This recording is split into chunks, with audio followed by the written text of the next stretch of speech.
Chancellor Haq, Mr. Danish Reyes, distinguished guests, friends, ladies and gentlemen.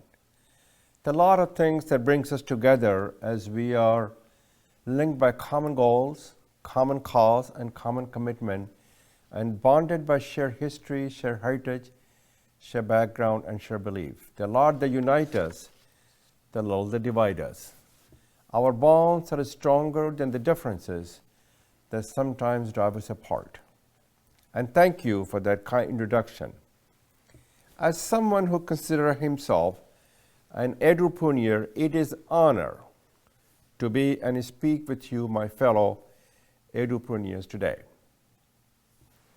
When Danish Reyes extended the invitation explaining the focus and the purpose of this event and who the primary participant would be, I accepted without hesitation.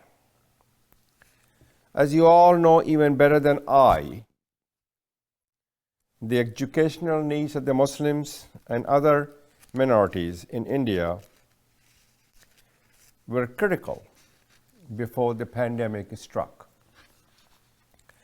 And they are even more so today.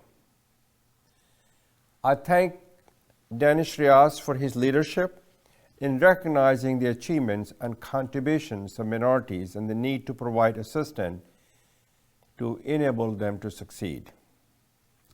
I also thank all of you, exceptional Edupreneurs who are making a meaningful difference in this regard, who will be addressing this conference, for allowing me to share the stage with you.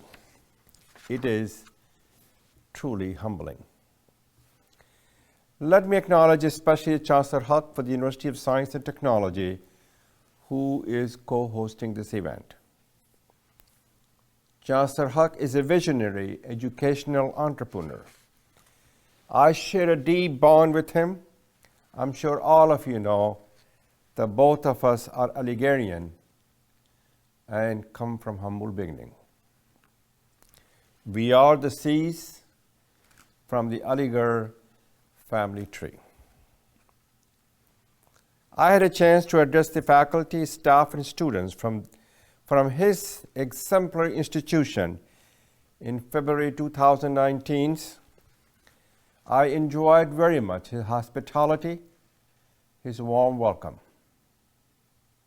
I also want to take this opportunity to acknowledge the other three outstanding hosts of the event: the Shaheen Group of institutions and the Al-Amin Mission and Tarbiyah Cambridge International School. Each of these Edupreneur schools and all of you Edupreneurs in attendance today are difference makers. The difference you are making is pivotal to the future of India and the world. That is why I have titled my remarks, Edupreneurs, Difference Maker for Today and Tomorrow. I'll present my remarks in 5 parts. Part 1, the need for Edupreneurship. Part 2, the entrepreneur and Edupreneur. Part 3, education and Edupreneurship. Part 4, an Edupreneurial journey. And part 5, developing Edupreneurs. So let me begin with the part 1, the need for Edupreneurship. In talking about the need of Edupreneurship to those of you in this audience, I feel like I am preaching to the choir. You know the statistics as well as I do, and I'm sure you do the statistics better than I do. Nevertheless, I believe it is important to review a few of the facts and background to ensure a shared understanding of why the educational empowerment of the Muslims and other minorities remain such a critical need in 2022. Most of you are undoubtedly familiar with the Sacred Committee reports of 2006, which disclose a development deficit for Muslims and minorities in many areas and resulted in the creation of an across-the-board program for the development of minorities. Much has been done to address those developmental needs since the release of the committee report. Unfortunately, much remains to be done. Here are some of the facts. The 2011 census revealed that 42.7% of Muslims were illiterate compared to national average of the entire population of India of 36.9%. A study released by the U.S.-India Policy Institute at the end of 2013 states, since 2006, and I quote, the literacy level and the quantum of improvement for Muslims are modest compared to other populations. The same study showed that only 11% of Muslims in India pursue higher education compared to national average of approximately 19%. And that participation in the general category of Muslims in higher education had actually declined by 1.5% for the period studied. These are poor findings that frame the critical nature of the need for all Muslims. The worst for females. The 2011 census showed the literacy rate for Muslim women were 52% compared to 65.46% for all Indian women. In addition, various other studies in the past decade have shown females constitute a minority in higher education in India. Only 14% of business establishments are run by women. India ranked 49th out of 54 countries in support provided to female entrepreneurs in the MasterCard Index Survey. The MasterCard report observed, and I quote, there is a significant potential to harness the untapped potential of women's entrepreneurship in India. That's a quick overview of the tale of the tape for education and opportunity for Muslims, females, and minorities in India. Let me say this. It is not a good tale, but it tells the story why the need for what you Edupreneurs are doing to promote the education and socio-economic advancement for those who are socially and economically disadvantaged is so important. Part 2, the entrepreneur and the Edupreneurs. That said, let me turn my attention to the Edupreneurs and share my perspective on the connection between the Edupreneurs and the entrepreneurs. Starting by defining an entrepreneur. What and who is an entrepreneur? There are various definitions. The one that appeals to most to me is the entrepreneur is the person who organizes and manages any enterprise, especially a business, usually with considerable initiative and risk. I think that definition, I like that definition because it emphasizes any enterprise and extend the definition beyond just the business owner. A person can be entrepreneur in any type of organization as long as he or she is willing to step up to the plate and take a leadership role to shape the direction of the enterprise or the portion which he or she controls. Entrepreneurs and entrepreneurship come in all shapes and sizes.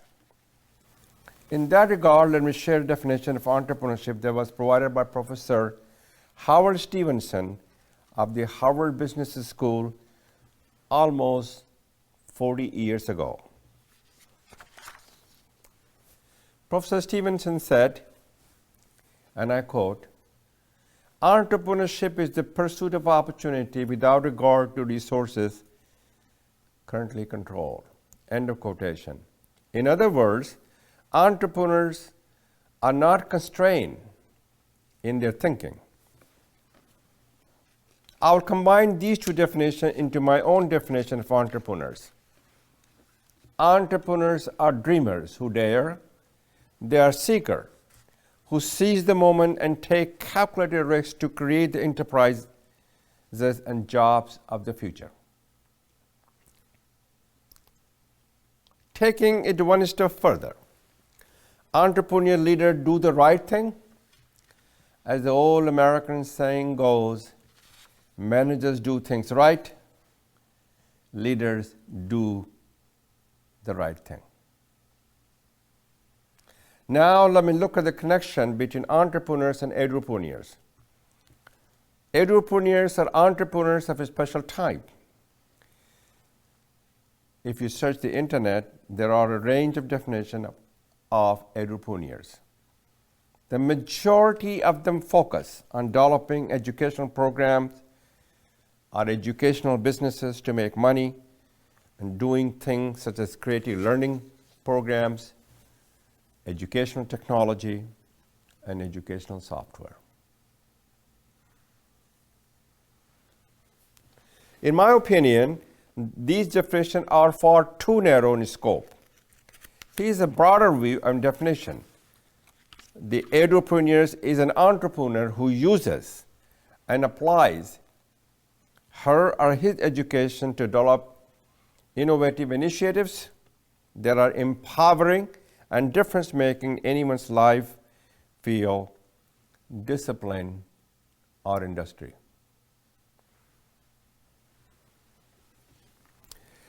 The edupreneurs can be an educator, a person working at home, or a person starting, owning, or working in science, technology, the arts, the humanities, and the list could go on and on. I will draw upon my own personal experience later in this talk to provide an example of that. Before doing so, let me focus on education and edupreneurship. So let me talk about part 3, education and edupreneurship. As I have said, those of you in this audience are edupreneurs. In my opinion, you have a pivotal role and crucial contribution to make to ensure forward progress for the citizens of this nation and the future of India and the world. There are institutional roles and individual roles that you must play and are playing to accomplish this. The institutional roles are shaping studies, shaping students, and shaping society. Too often, schools of education shape the study by developing curriculum which are instructor-driven rather than driven by what the marketplace needs or requires. Shape students using an internally centered model, emphasizing administrative concern and institutional growth rather than employing a student-centered model. And they neglect or fall short in assuming their responsibilities for shaping society. You edupreneurial institutions stand in stark contrast to those institutions. You were founded to shape students, shape studies, and a society in a manner that's responsive to the needs of those who have been ignored. And you exist to help them develop in order to succeed personally and to engage civically in making the society a fairer and a better place. As edupreneur institution, you understand the role that you play in facilitating and promoting the civic engagement of your administration, your staff, faculty, and students, both on campus and elsewhere, now and in the future. The best definition of civic engagement that I have seen comes from a collection of reading titled Civic Responsibilities in Higher Education. That definition states, civic engagement means working to make a difference in civic life of our communities and developing the combination of knowledge, skills, values, and motivation to make that difference. It means promoting the quality of life in a community through both political and non-political process. This brings me to some of the individual roles that I believe you Edupreneurs are and should be playing. In my opinion, in addition to the educator role, there should be include, but not be limited to, role model, innovator, problem solver, change agent, and team player. Let me elaborate on the role of role model. One of the limiting factors for many Muslims and other minorities is there are a few within their peer groups whom they can look to as a positive examples. As you know, people learn through observation, not conversation. Recognizing this, a teacher, no matter whether they're sitting in the classroom or somewhere else, can act in ways that are worthy of emulation. I'm sure you could add other roles based upon your experience. I want to add one to mine based upon my own experience, that is the development of the future Edupreneurs. Let me talk about the part 4, an Edupreneurial journey. As I stated at the outset of my talk, I consider myself an Edupreneur. Let me explain why I feel that way. There has been considerable amount of research that shows that those who do well or excel have developed not only the minimum technical knowledge of skills acquired in an area, they have also developed the character that is required to apply and use those skills to continue to learn in order to become the best that they can be and to work hard and persist in the face of difficult obstacles in order to achieve their goals. I went to school at Aligarh Muslim University. Let me say this, what's best in me, I owe it to AMU. Aligarh not only gave me great education, it also helped shape those values, attitudes, and beliefs that were fundamental to who I was to become and what I was to achieve. In my opinion, those in the weaker section, Muslims and other minorities, deserve and need the same advantage and perspective that I was provided by the Aligarh Muslim University. This means the educator's role in contributing to the advancement of those individuals in their institution should be broad, one of striving to develop the whole person by building knowledge, skills, abilities, and disposition, not a narrow one of transmitting knowledge only. I say this because Aligarh enabled and empowered me for my journey to become both an entrepreneur and Edupreneur. Let me highlight a few things that are most relevant to its Edupreneurial aspect.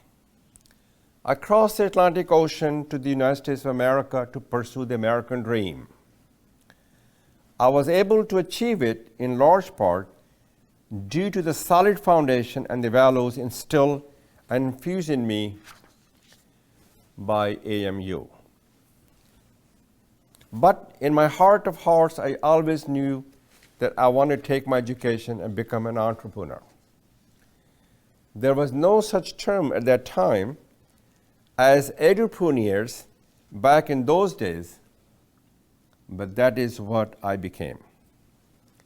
I left the academic world and worked for 2 information technology firms to get the experience that I needed to launch my own venture.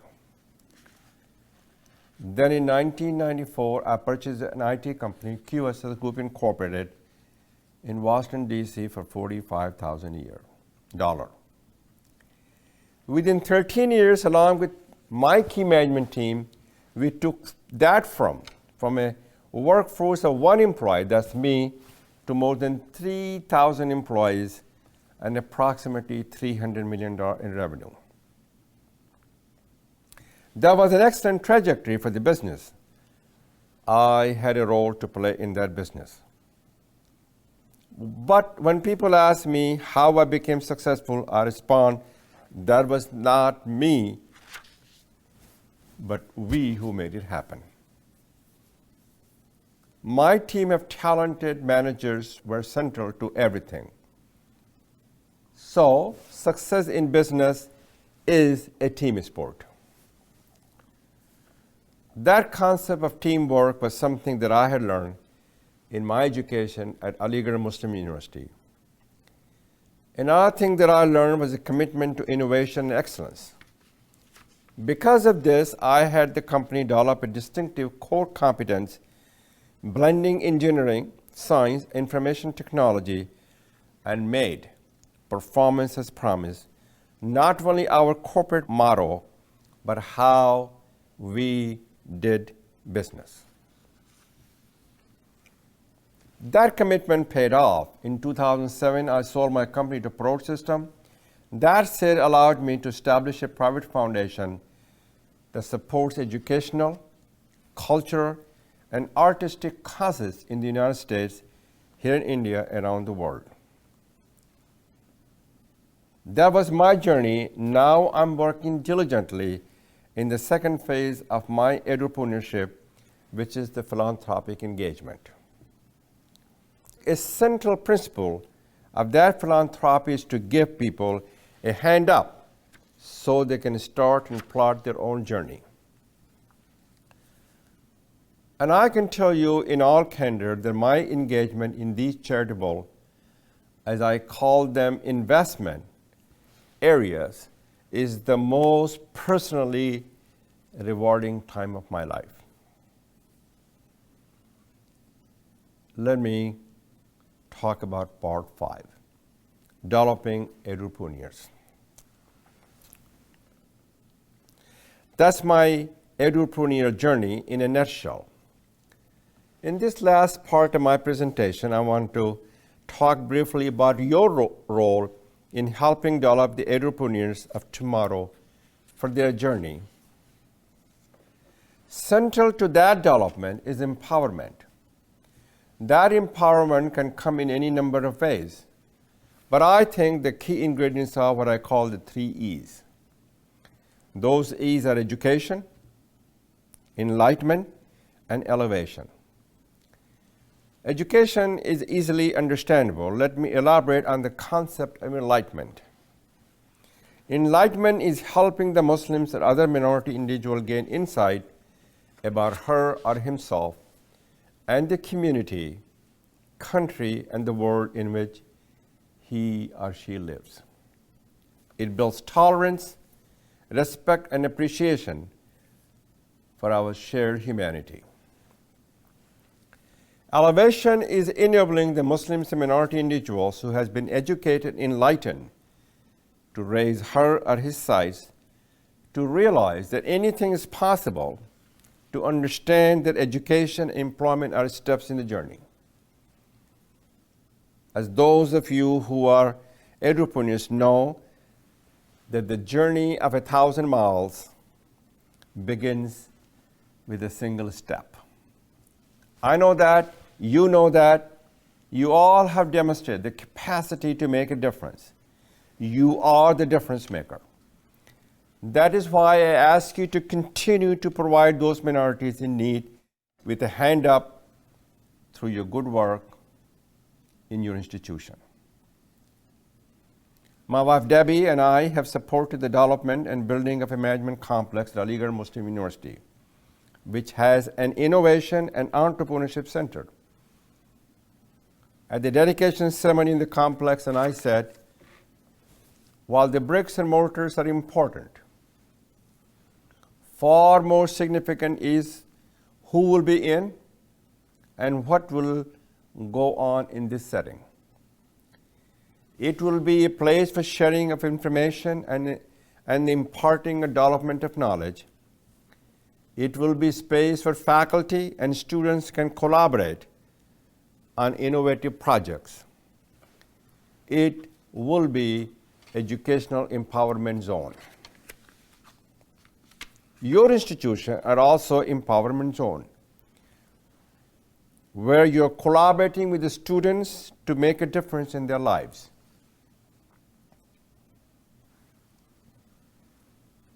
Professor Clinton Christensen of Harvard Business School has stated, and I quote, "I have concluded that the metrics by which God will assess my life is not the money, but the individual people whose lives I have touched." He tells his MBA students, do not worry about the individual prominence you have achieved, worry about how many individuals you have helped to become better people. Mahatma Gandhi famously says, be the change you wish to see in the world.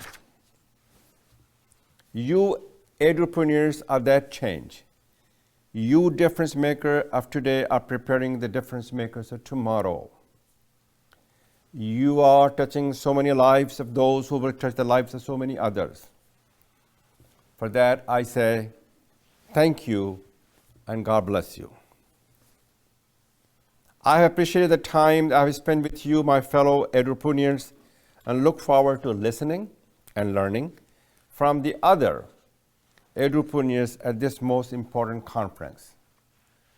So thank you. Please keep up your good work and good luck as you continue your noble and transformative work on your journey as an entrepreneur leader. Let me close my remark by saying, when I look back the time we spent together, the miles we have traveled together, the memory that we have cherished together, I always think of you. God bless you all and thank you.